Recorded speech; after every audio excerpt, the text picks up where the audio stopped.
Rock 100.5 KATT. I am Cameron Buchholtz at Rocklahoma 2021, and our Rocklahoma 2021 coverage is sponsored by Twin Peaks and Legends in Chickasha, and I am here with Chris from Motionless and White. What's going on, sir?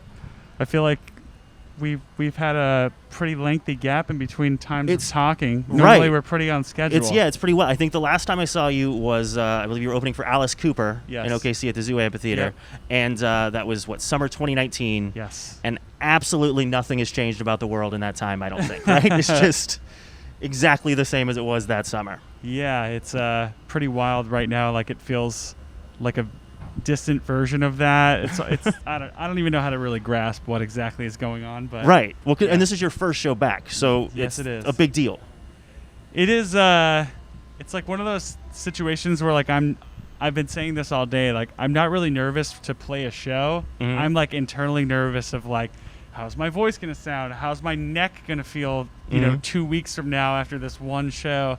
Am I going to forget words? So there's a little bit of stress, but we are so excited to be back on the road. And even if it was just one show, we're ready. Nice. In terms of losing words, you can have an iPad on stage or whatever. Like, that's what all the greats do now. I'm sure Alice Cooper did it on the tour. Yes, he did. He had a whole like full-on TV screen. I know Ozzy has one. So like, I mean, I'm getting up there in age, so I think it's excusable that I should have a teleprompter. Just have your bases covered. Like, there's no shame in it, I don't think.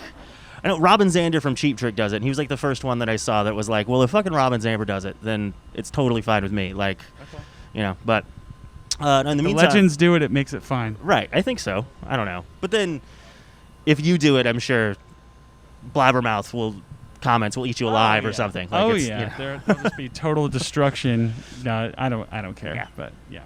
But now, obviously, without playing shows, you guys have still remained fairly active, just kind of steadily releasing singles.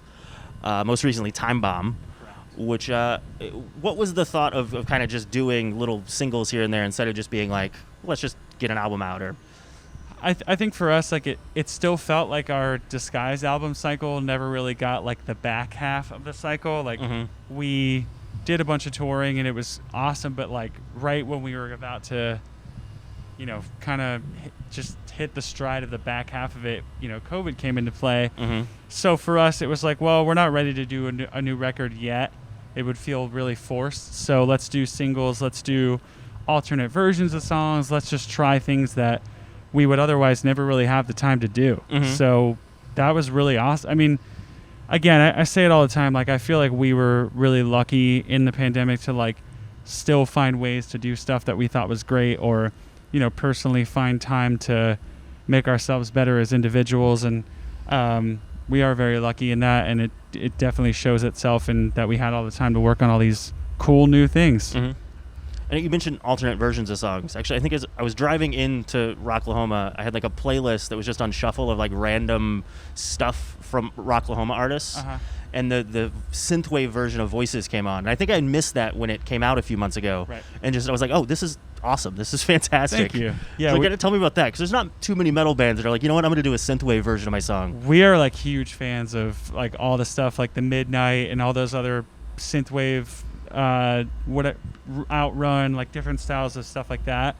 And we listened to a lot of it. So we were just like, let's try to make a song that way. And we felt like originally we weren't even supposed to be doing that. The Synthwave Voices started out as an acoustic thing. Okay. We were like, okay, we played this acoustic, let's record it.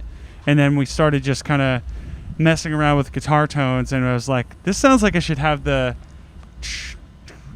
behind it. And then we put that behind it. It was like, are we doing this right now? Is this happening? So it happened by accident, but it came together out of like our love for that type of stuff. Nice. And how has your like fans' reaction been to that? Because that's probably outside a lot of their wheelhouses. I think it was mixed. I don't even necessarily feel like the people who didn't like it because of what it was. It was more, like, when are we going to get new songs? When are we going to get a new record? Yeah. I think when we put that song out, it was like kind of like where a new record would have been coming into play had we been on regular schedule. About around 2 years after the so like people were just like kind of fatigued over the singles and other versions of songs. But again, like it just wasn't right for us to do a record. We weren't there mentally. We weren't there creatively. We were working on it slowly, and we were like, let's just do these other things in the meantime. And going back to Time Bomb, is that still a separate thing, or is that maybe going to be on the new record? Like, what's the... That will not be on the record. That is...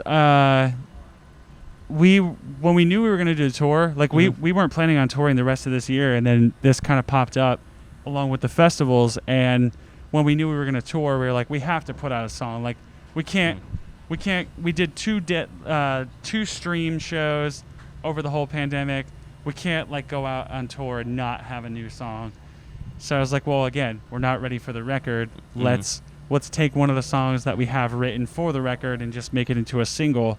And there it is. So I personally feel like it was better for the song, because songs like that, when you look at like the Spotify data for what songs are played on records, the heavy ones are always the least played. Really? Yeah. Okay. So now the song got a moment that it likely wouldn't have had. Nice. That's interesting. That's. I wonder if that's the case with all bands, or if that's specifically your fan base, or. I don't know. Because I would assume internet comments probably dictate otherwise. Yes. We definitely have a lot of feedback all the time that's like, go back, be heavy all the time, heavy, heavy, heavy, heavy, heavy. And I will say that Time Bomb has definitely, hit pretty hard, and it did really well. I'm very happy with the response, and it contradicts some of the other data that we have. But, when you look at all the other records, besides our first one, all the heavy songs, or most of the heavy songs on every record since our first record, are some of the lesser or lowest played songs on the records, which is very conflicting and rather interesting.